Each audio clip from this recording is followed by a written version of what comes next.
umugambi mwiza Imana ifite ku buzima bwawe nta kizawuvuguruza mu byabayeho, mu biriho, mu bizaba.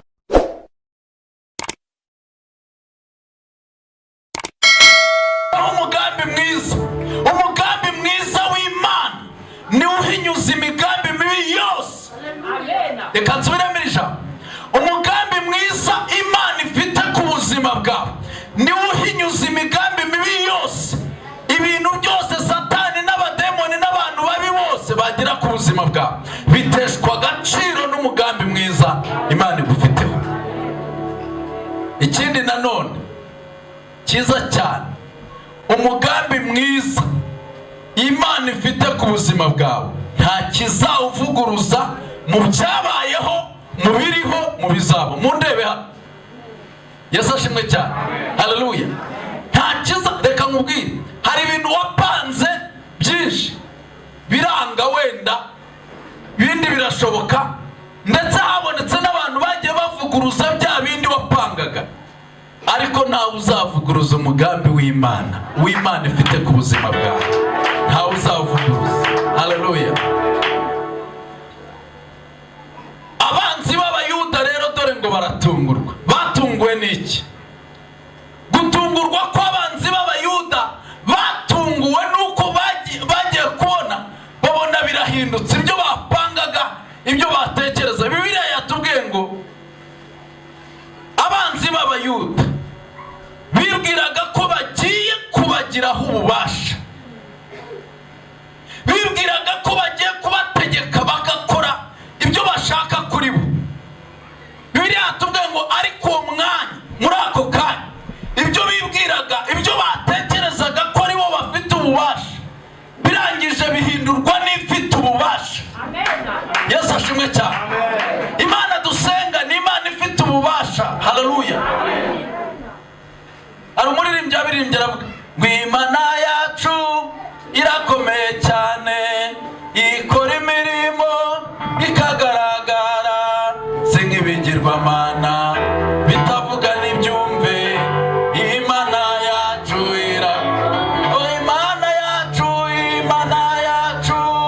irakomeye cyane, ikora imirimo ikagaragara, si nk'ibigirwamana bitavuga n'ibyumve. Imana yacu irakomeye.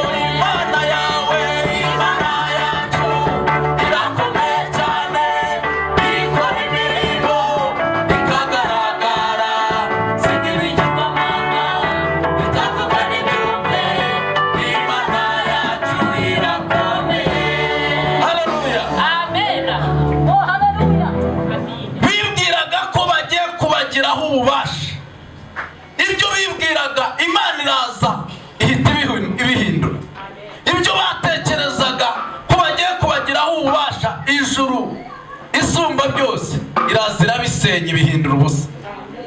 Ntabwo byabaye ku banzi b'Abayuda badusoma gusa muri Esiteri. Mu Byakozwe n'Intumwa igice cya 12 uhereye ku murongo wa 1 kugeza ku murongo wa 7 hagaragaramo inkuru y'umugabo witwa Herode. Hakagaragaramo ukuntu ngo yishe Yakobo, akumva ko agiye kwiyongeza Petero, ngo arangiza bagafata Petero bakamujyana muri gereza. Noneho ngo Petero ari muri gereza, barapanga aravuga rero uyu munsi noneho Petero nawe agomba kwicwa agapfa nk'uko twishe Yakobo. Ariko bakibipanga, babipanze, babitekereje, ijuru ryari ryapanze kurokora Petero. Hari ingabo Imana yari yohereje marayika wayo, iyo yategetse ivuga ngo Petero uyu munsi arava muri gereza. Petero arasohoka, Petero ntabwo ari bupfe. Ubwo bo batekerezaga ko ari bupfe, Imana yabonaga ko Petero agomba kubaho. Haleluya. Bibiliya iratubwira ngo Imana yohereza marayika wayo, avana Petero muri gereza, aramukomanga ati byuka n'ingoga. Petero arahaguruka, arabyuka, iminyururu yari ifunze amaboko ye iracagagurika, iragwa, amufata ukuboko amuvana muri gereza. Petero asohoka muri gereza, avamo. Abamubonye basengaga b'Abakristo baratangara. Imana ihindura ubusa umugambi wa Herode wo kwica Petero. ibyo nibyo Herode yibwiraga. Aha dusomye abanzi b'Abayuda bibwiraga ko ngo bari bagireho ububasha.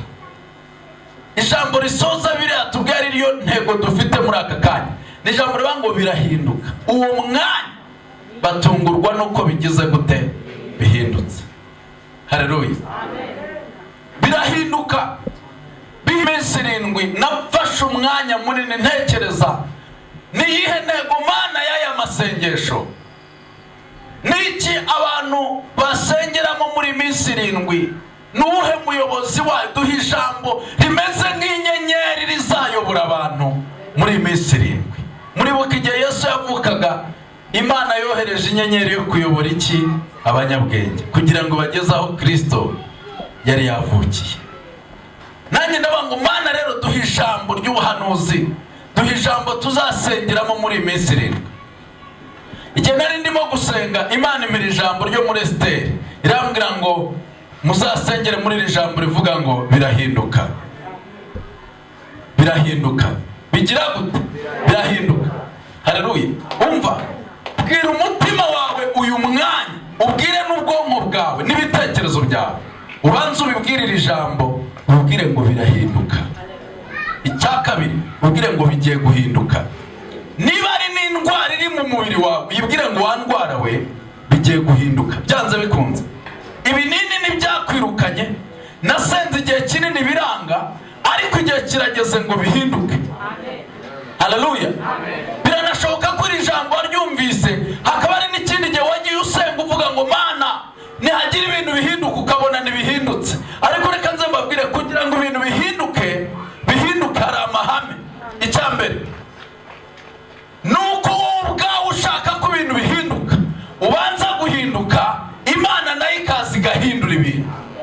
Icyo ni icya mbere. Icya kabiri nuko ubwawe ushaka ko bihinduka, wemera kwakira impinduka Imana igiye kuzana, ukazakira. Kuko abantu benshi ntibemera impinduka, ariko reka nkubwire, kuko ari impinduka nziza, ugomba kwitegura kwakira ibintu byiza Imana igiye kuzana mu mpinduka nziza igiye kurema ku buzima bwawe. Bizatungura abandi bantu bakajya bavuga ati bigenze gute, ariko birahindutse.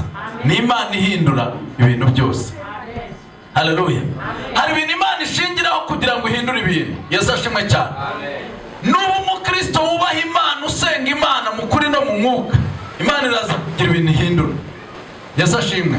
Kubera kuyubaha, kubera gukizwa, kubera ibyo waretse, kubera ibyo wanze, kubera guhinduka, kubera ko wahindukiye, wagarukiye Imana, Imana iraza kugarukira ihindura ibintu. Mu bindi bintu byatumye Imana itabara Abayuda bikomeye, ari nacyo kintu turimo uyu munsi kandi ukwiriye gukora none, ni ugusenga. Gusenga guhindura ibintu. Gusenga kugira gute? Guhindura ibintu. Amasengesho dusenga ku manywa na nijoro, dusenga buri munsi, Imana irayumva. Kandi igihe kigeze, Imana isubiza ya masengesho. Niba ari byo twasabye ngo habeho impinduka, Imana ikabihindura. Reka mbabwire iki ngiki, ubuzima bwawe bwo ubwabwo ni ubuzima burangwa n'impinduka. Baha ibimenyetso. Uko wambaye uyu munsi kuri uyu wa mbere w'iki cyumweru, cyangwa se kuri uyu munsi, ntabwo ari ko wari wambaye ku munsi washize w'ukwezi gushize. Uko wambaye uyu munsi kuri iyi tariki, si ko wari wambaye ku itariki y'ukwezi gushize. Kubera iki? Ubuzima bwawe burangwa n'impinduka mu mirire, mu minywere, mu myambarire, aho wicara, aho ugenda. Buri gihe ubuzima bwawe bubamo impinduka zitandukanye. Izo mpinduka zitandukanye ziba, wasanga ntacyo zahinduye ku bikurwanya no ku bibazo wari ufite. Bivuga ngo hakenewe noneho imbaraga zizana impinduka mu bintu bitagaragara. Niba ubuzima bwe bwararanzwe n'impinduka mu bigaragara, ariko hakenewe imbaraga zizana impinduka mu bitagaragara. Yesu ashimwe cyane. Haleluya. Rero kuko Imana dusenga ari Imana y'ibiboneka n'ibitaboneka, kandi ni Imana ishobora kurema ibintu bitari biriho bikabaho. Niyo rero yo kugira icyo ikora, ikazana impinduka hahandi abantu batabona. Umukozi w'Imana watubwirije ku cyumweru yatubwiye ukuntu yagiye ku ifunguro ryera yizera ko ari amaraso ya Yesu arangije akira indwara yari afite yari amaranye igihe kinini. Imana izana impinduka ku buzima bwe, ahari indwara harakira kubera kwizera. Reka mbabwire ibi ngibi ko ntushobora kuba mu buzima bwakira impinduka ivuye ku Mana udafite kwizera. Kwizera kwawe Imana yagushingiraho ikazana impinduka. Yesu ashimwe cyane. Twabonye Yesu akiza abantu indwara zari zikomeye cyane, ariko bakiza ngo kubera ko bari bafite kwizera. Gira kwizera, nta kintu kinanira Imana. Iyi minsi 7 turimo y'amasengesho, hari ibintu Imana iza gukora ku buzima bwawe byanze bikunze. Hari ibintu Imana iza gukora, hari impinduka Imana iza kuzana byanze bikunze. Ababyizeye tuvuge ngo amina. Haleluya. Kubera iki? Imana irabishoboye, irareba ko ariyo ushaka, niyo ukeneye. Ni Imana ihindura ibintu. Imana yambwiye ngo hari ibintu Imana igiye guhindura mu buzima bwawe. We wumvira ijambo, hari ibintu Imana igiye guhindura mu buzima bwawe bitahindurwa nawe na bene wanyu n'abandi bantu, nabo mufitanye isano, nabo wiganye nabo, nabo wakoranye nabo, nabo ugendana nabo, n'abandi bantu. Bigomba guhindurwa n'Imana. Imana wategereje ngo ihindure ibintu, igiye kubihindura mu izina rya Yesu, kandi ugiye kuzabibona bihinduka. Hari abantu bagiye kuzabibona Imana ibihindura. Hari abantu bagiye kuzabibona ko Kristo hari ibintu yahinduye mu buzima bwawe, mu mibereho yawe. Yesu ashimwe cyane. Ikindi, ntabwo Imana ihindura ibintu kubera ko ijambo ryavuze ngo ibintu. Oya, mu kanya nituza no gusenga umenye ngo hari ibintu uri bubwire Imana. Wibwira ngo Mana, ndashaka kuhindura ibi mu mubiri wanjye, ndashaka kuhindura ibi mu buzima bwanjye, ndashaka kuhindura ibi mu mitekerereze yanjye, ndashaka kuhindura ibi mu muryango wanjye, ndashaka kuhindura ibi mu kazi kanjye, ndashaka kuhindura ibi Mana, ndashaka kuhindura. Imana yiteguye kuzana impinduka no kugira ibintu ihindura wowe ubwawe, biri mu byo wayisabye, mu biri byawe bindi wingingiye, muri bya bindi yagusezeranije. Wowe bimaze igihe kinini cyane, ahari Imana aratinze, maze igihe nyitegera mfite amasezerano, maze igihe kinini, dore yanze no gusohora. Ariko reka nze nkubwira, Imana nitinze isezerano ryayo.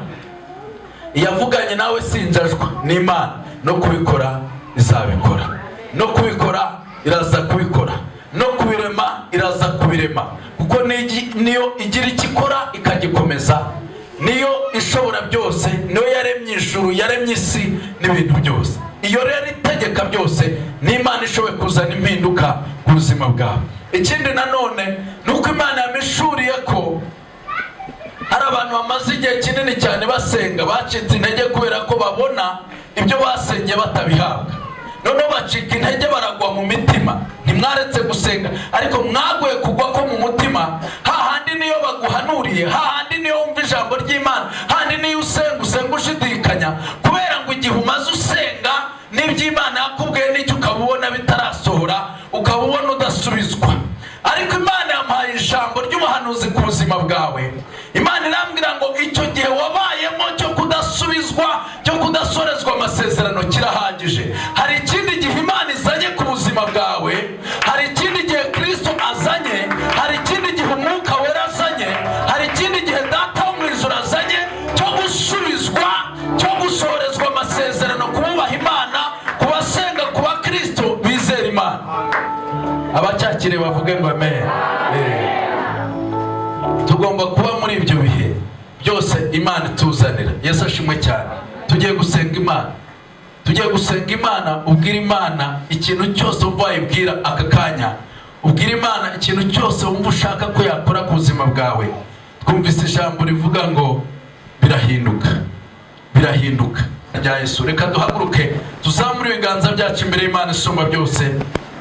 Aho uri aho ngaho winginga Imana, ubwira Imana, ubwire Umwami Yesu, kandi ubwire n'ibyo byose byakurwanyaga, ubwire ko bigomba guhinduka. Byanze bikunze bigomba guhinduka, byanze byemeye bigomba guhinduka, kubera ko hari Imana ihindura ibintu. Yesu ashimwe cyane. Haleluya. Hari Imana ivuga bikabaho, hari Imana itegeka bigakomera, hari Imana itabara, hari Imana ibohora. Ni Imana yumva gusenga, ni Imana igica inzira hatari inzira, ni Imana irambuye ukuboko kwayo imiraba n'imiyaga birahunga. Yitwa Imana ishobora byose. Haleluya, haleluya. hari imbaraga, imbaraga ziruta izindi mbaraga zose, izo ni iza Yesu.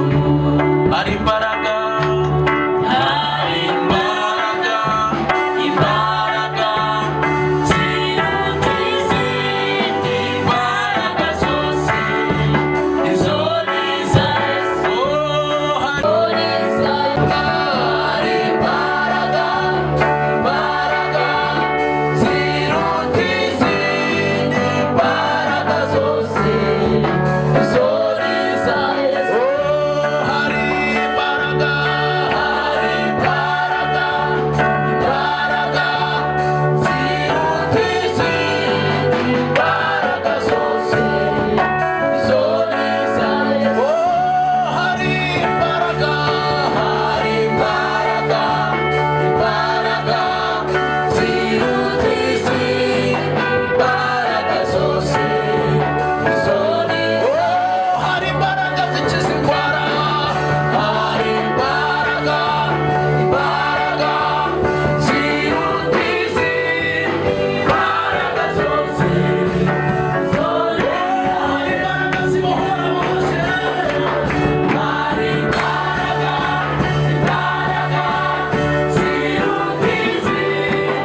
buhinduke mu izina rya Yesu. Abantu bakira ubuzima bw'impinduka, abantu bakira ubuzima bushya buzanywe n'Imana Data, buzanywe n'Umwami w'abami Yesu Kristo. Mana uri Imana ihindura ibintu bigahinduka, uri Imana ihindura ibintu bigahinduka. Urakoze Mana ko ari ibyo uhinduye, urakoze Mana ko ari ibyo uhinduye, urakoze Mana ko ari ibyo uhinduye. Dutangiye iminsi 7 Imana ishobora byose. Hari ibigiye guhinduka muri iminsi 7, hari ibyo ugiye gukora muri iminsi 7, hari impinduka abantu bagiye kwakira muri iminsi 7, hari imirimo n'ibitangaza abantu bagiye kubona muri iminsi 7.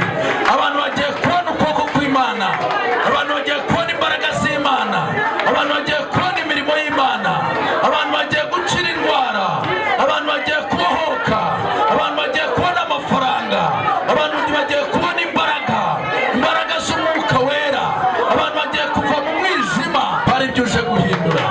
Turagushimira ibyo ukoze Mana, turagushimira ko wumvise ibyifuzo byacu, turagushimira ko wumvise ibyifuzo byacu, turagushimira ko utangiranye natwe amasengesho, turagushimira ko uzasozanya natwe, turagushimira nyir'ibihe ko hari ibihe bibi ukuyeho kandi hakaba hari ibihe byiza uzanye.